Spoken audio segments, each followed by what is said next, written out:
Time now for your forewarned weather with Cedric Haynes. All right, let's talk about your forecast on this Thursday. Breezy, warm conditions to kick off the day. Temperatures into the low 60s outside the studios. We've got mid-40s up towards Cache Valley, 30s in the Wasatch Back, 40s down towards the West Desert area over towards Castle Country, and temperatures in the low 60s across the far south. As we take a look at the weather map, high pressure, the big blue H over Colorado, giving us quiet conditions here in Utah, but we are tracking our next weather maker pushing in across the western half of the country, but that's not going to affect us for today.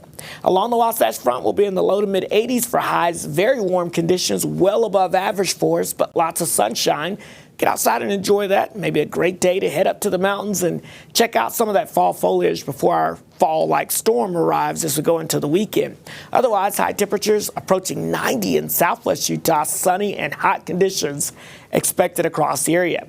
As I mentioned, as we go into the weekend, we're going to be tracking an approaching storm system that's going to move our way. So Friday, we're going to bring back the chance of isolated showers and storms, especially across northern Utah. But really, everyone will have at least a chance of an isolated storm or two, with the best chance of maybe a strong storm or two with a marginal risk for a strong storm over towards Manila, Vernal, down towards the eastern half of Utah. That's wind gusts over 60 miles per hour potentially, and that potential of some small hail showing up here in this darker green shaded area. So that's an area to be concerned about, and we'll keep an eye on it for you. Futurecast kind of paints this out for us again as we go throughout today. Not expecting much in the way of any real weather issues expected across the area, but the breezy conditions will be there. Friday morning, we'll see those clouds on the increase across the far north and west, and then Friday afternoon, notice we get showers and thunderstorms developing, I think especially for the Wasatch Back heading into southwest Wyoming into the afternoon hours. But as we go into the evening hours, that's going to kind of work its way back into the I-15 corridor. So for some of those Friday night football games, yeah, we could have some heavy rain and some rumbles of thunder out there.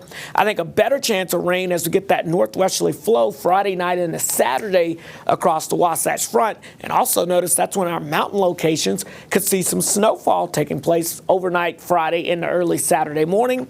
And by Saturday afternoon, most of this activity is out of here.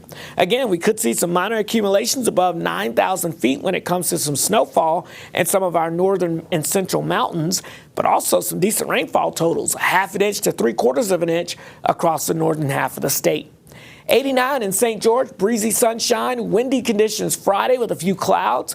70s return just in time for the upcoming weekend.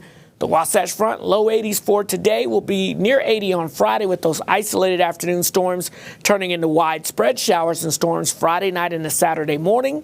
Drying out late Saturday, but turning much cooler with highs in the 60s and lows in the 40s. All right, let's take a look here at what's going on with your traffic this morning. And again, as we get you out there on the roadways, traffic is moving along and not seeing any major slowdowns or stoppages out there as of now. So looking pretty good for your early Thursday morning commute all across the area here. Watching a little bit more congestion, though, as you look here at State Route 36 here at Village Boulevard there. So a little bit more folks out there on the roads. The traffic lights causing a little congestion, but overall, traffic moving smoothly.